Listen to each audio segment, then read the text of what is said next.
പ്രധാനമന്ത്രി നരേന്ദ്രമോദി കഴിഞ്ഞ ദിവസം പാട്നയിലെ ഒരു ചടങ്ങിൽ പങ്കെടുത്തുകൊണ്ട് നടത്തിയ ഒരു പ്രസംഗം അതിപ്പോൾ വലിയ രീതിയിൽ ചർച്ചയാവുകയാണ്. അദ്ദേഹത്തിന്റെ പ്രസംഗത്തിൽ സ്വാഭാവികമായും അദ്ദേഹം നടത്തുന്ന രാഹുൽ ഗാന്ധിക്കെതിരായ അധിക്ഷേപങ്ങളും വിമർശനങ്ങളും തന്നെയാണ് ഉള്ളത്. അതുതന്നെയാണ് ഇന്നലത്തെ ആ ചടങ്ങിലും പ്രധാനമന്ത്രി നടത്തിയത്. ചടങ്ങ് എന്ന് പറയുന്നത് പട്നയിൽ മുൻ ബീഹാർ മുഖ്യമന്ത്രി കർപ്പൂരി താക്കൂറിന്റെ പേരിൽ ആരംഭിച്ച സ്കിൽ യൂണിവേഴ്സിറ്റിയുടെ ഉദ്ഘാടനമായിരുന്നു. പ്രധാനമന്ത്രി അതിൽ വിർച്വൽ ആയിട്ടാണ് പങ്കെടുത്ത് ഉദ്ഘാടനം നിർവഹിച്ചത്. ആ ഉദ്ഘാടന പ്രസംഗത്തിലാണ് മോദി രാഹുൽ ഗാന്ധിക്കെതിരെ അതിരൂക്ഷമായ ഭാഷയിൽ വിമർശനം ഉന്നയിച്ചത്.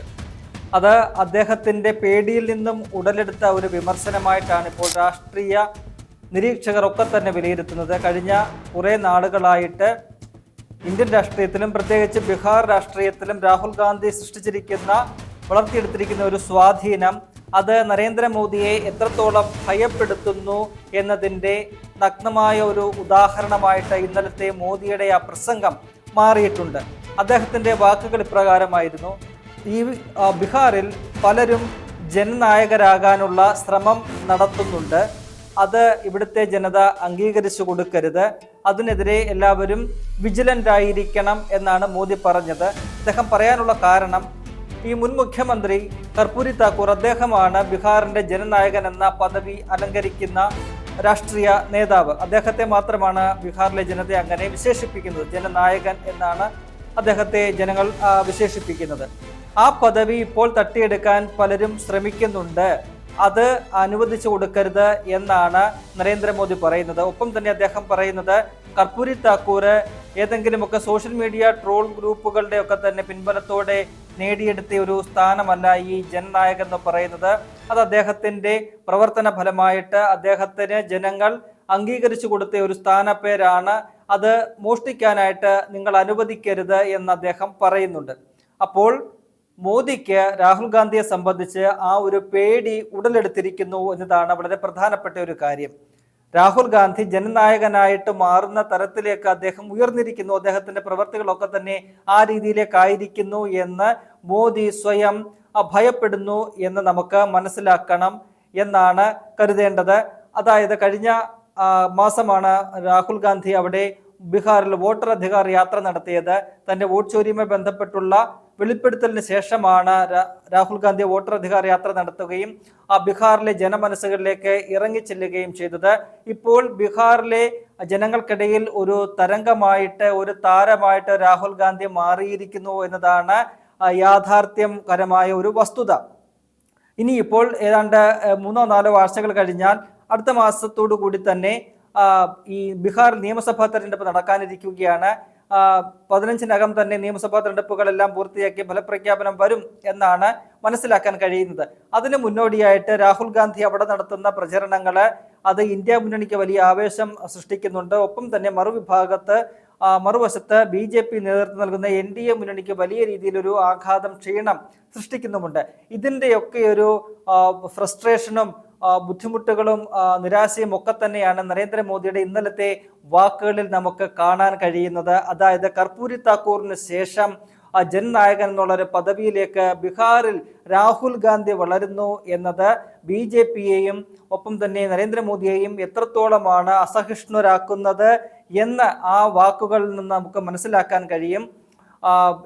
നേരത്തെ ഈ 2024 ഈ കർപ്പൂരി താക്കൂറിന് ഈ പറയുന്ന പോലെ ലോക്സഭാ തെരഞ്ഞെടുപ്പിന് മുന്നോടിയായിട്ടാണ് മരണാനന്തരമായിട്ട് ഭാരത് രത്ന ബഹുമതി കേന്ദ്ര സർക്കാർ നൽകിയിരുന്നു. അത്തരത്തിൽ അവിടുത്തെ ഈ പറയുന്ന ഒരു വോട്ട് ബാങ്കിന്റെ അടിസ്ഥാനത്തിലുള്ള നീക്കങ്ങളൊക്കെ തന്നെ മോദി നടത്തി.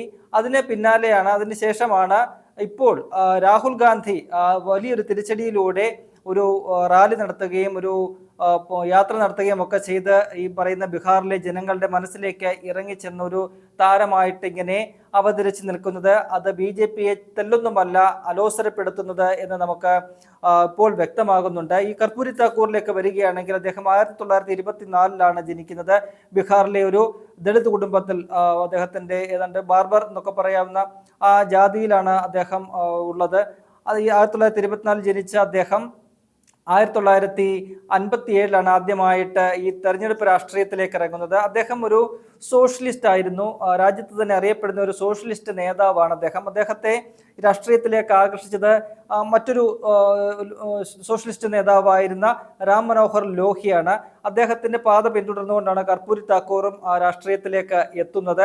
57 മുതൽ അദ്ദേഹം തെരഞ്ഞെടുപ്പ് രാഷ്ട്രീയത്തിലേക്ക് ഇറങ്ങുന്നു. അദ്ദേഹം 8 തവണ ബീഹാറിൽ നിന്നും നിയമസഭാംഗമായിട്ട് തെരഞ്ഞെടുക്കപ്പെട്ടു, 1 തവണ ലോക്സഭാംഗമായി. എന്നാൽ ആ സമയത്ത് അദ്ദേഹം ബീഹാറിലെ മുഖ്യമന്ത്രി ആയതുകൊണ്ട് ലോക്സഭാംഗത്വം രാജിവെച്ച് വീണ്ടും നിയമസഭയിലേക്ക് മത്സരിച്ച് ജയിക്കുകയാണ് ചെയ്തത്. 1 തവണ അദ്ദേഹം ഉപമുഖ്യമന്ത്രിയായി. 70 മുതൽ 71 വരെയാണ് അദ്ദേഹം ആദ്യമായിട്ട് ബീഹാറിന്റെ മുഖ്യമന്ത്രിയാകുന്നത്. പിന്നീട് അദ്ദേഹം 77 അദ്ദേഹം വീണ്ടും മുഖ്യമന്ത്രിയാകുന്നത്. അങ്ങനെ 2 കാലയളവിലായിട്ട് അദ്ദേഹം 3-4 വർഷത്തോളം അദ്ദേഹം ബീഹാറിന്റെ മുഖ്യമന്ത്രി പദം അലങ്കരിച്ചിട്ടുണ്ട്. അദ്ദേഹം മുഖ്യമന്ത്രിയായിരിക്കുന്ന കാലത്താണ്, അതുകൊണ്ട് 77 ഈ പറയുന്നത് പോലെ ഈ സർക്കാർ ജോലികളിൽ സംവരണം, താഴ്ന്ന ജാതിക്കാർക്ക് സംവരണം ഏർപ്പെടുത്തുന്ന ഒരു മുങ്കേരി കമ്മീഷനെ അതുമായി ബന്ധപ്പെട്ട് നിയോഗിക്കുകയും ആ കമ്മീഷൻ റിപ്പോർട്ടിന്റെ അടിസ്ഥാനത്തിൽ ആ ഒരു സംവരണം അവിടെ വ്യവസ്ഥ ചെയ്യുന്ന നിയമം നടപ്പിലാക്കുകയും ഒക്കെ തന്നെ ചെയ്തത്. അതാണ് പിന്നീട് മംഗൽ കമ്മീഷൻ റിപ്പോർട്ടിലും ഒക്കെ തന്നെ VP സിംഗിനെ ഒരു എന്താ പറയുക ഒരു പ്രേരണ നൽകിയത്. അത് ആ ഒരു കർപ്പൂരി താക്കൂറിന്റെ ആ ഒരു നീക്കമാണ്. അങ്ങനെ രാജ്യത്ത് തന്നെ അറിയപ്പെടുന്ന ഒരു സോഷ്യലിസ്റ്റ് നേതാവാണ് ഈ കർപ്പൂരി താക്കൂർ.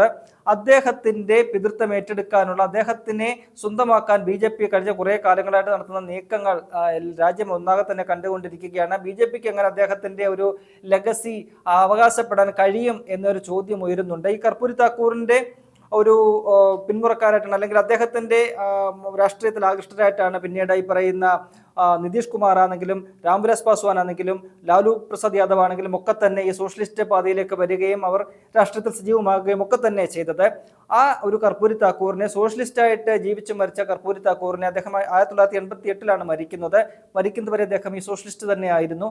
ആ സോഷ്യലിസ്റ്റ് നേതാവിനെയാണ് BJP പല കാര്യങ്ങളോട് സ്വന്തമാക്കാൻ ശ്രമിക്കുന്നത്. 2024 ലോക്സഭാ തെരഞ്ഞെടുപ്പിന് മുന്നോടിയായിട്ട് അദ്ദേഹത്തിന് ഈ പറയുന്ന പോലെ ഭാരത് രത്ന കൊടുക്കുന്നു. ഇപ്പോൾ അദ്ദേഹത്തിന്റെ പേരിൽ അവിടെ ഒരു സ്കിൽ യൂണിവേഴ്സിറ്റി സ്ഥാപിച്ച അതിന്റെ ഉദ്ഘാടന ചടങ്ങാണ് നടന്നത്. അതിന്റെ ഉദ്ഘാടന ചടങ്ങിനിടയിലാണ് മോദി ഇത്തരം ഒരു പ്രസംഗമൊക്കെ തന്നെ നടത്തിയത്. അപ്പോൾ വരുന്ന നിയമസഭാ തെരഞ്ഞെടുപ്പിന് മുന്നോടിയായിട്ട് അവിടുത്തെ ജനങ്ങളെ ഒന്ന് ഈ വോട്ട് ബാങ്ക് ലക്ഷ്യമിട്ടുകൊണ്ടൊന്ന് പ്രീണിപ്പിക്കാം എന്നതിന്റെ ഭാഗമായിട്ട് മാത്രമാണ് ഇപ്പോൾ അത്തരമൊരു അദ്ദേഹത്തിന്റെ പേരിൽ ഒരു യൂണിവേഴ്സിറ്റി തുടങ്ങി അവിടെ ഉദ്ഘാടനമൊക്കെ തന്നെ നടത്തി അദ്ദേഹത്തിനെ കുറിച്ച് വാചാലനായിട്ട് മോദി പ്രസംഗിക്കുകയും ഒക്കെ തന്നെ ചെയ്യുന്നത്. എന്തായാലും BJPയുടെ ആ ഒരു ഇരട്ടത്താപ്പ് ബീഹാറിലെ ജനത മനസ്സിലാക്കും എന്ന് തന്നെയാണ് നമുക്ക് പറയാനുള്ളത്. എന്തായാലും ഈ വിഷയത്തിൽ ഇപ്പോൾ രാഹുൽ ഗാന്ധി BJPക്ക് ഒരു പേടി സ്വപ്നമായിട്ട് മാറിയിരിക്കുന്നു. പ്രത്യേകിച്ച് നരേന്ദ്രമോദിക്ക് ഒത്തൊരു എതിരാളിയാണ് രാഹുൽ എന്ന് മോദി തന്നെ തിരിച്ചറിയുന്നു. ആ ഒരു തിരിച്ചറിവിന്റെ ഭാഗമായിട്ടാണ് ഇത്തരത്തിലുള്ള വിമർശനങ്ങൾ നരേന്ദ്രമോദിക്കെതിരെ രാഹുൽ ഗാന്ധി നിരന്തരം നടത്തുന്നത്. അദ്ദേഹം ബീഹാറിലെ ജനങ്ങൾക്കിടയിൽ ഒരു ജനനായകനായിട്ട് മാറിയിരിക്കുന്നു. അദ്ദേഹത്തിന്റെ ആ പ്രവർത്തനങ്ങളൊക്കെ തന്നെ, ആ വോട്ടധികാർ യാത്രയിൽ അദ്ദേഹം നടത്തിയ നീക്കങ്ങൾ, അദ്ദേഹത്തിന്റെ പ്രവർത്തനങ്ങളും ഒക്കെ തന്നെ സാധാരണക്കാരെ അദ്ദേഹത്തോട് അടുപ്പിക്കുന്നതായിരുന്നു. അതിൽ ഈ പറയുന്ന പോലെ നരേന്ദ്രമോദി വലിയ രീതിയിൽ അസഹിഷ്ണുത പ്രകടിപ്പിക്കുന്നു എന്നതാണ് അദ്ദേഹത്തിന്റെ ഇന്നലത്തെ ആ പ്രസംഗത്തിൽ നിന്നും മനസ്സിലാക്കാൻ കഴിയുന്നത്.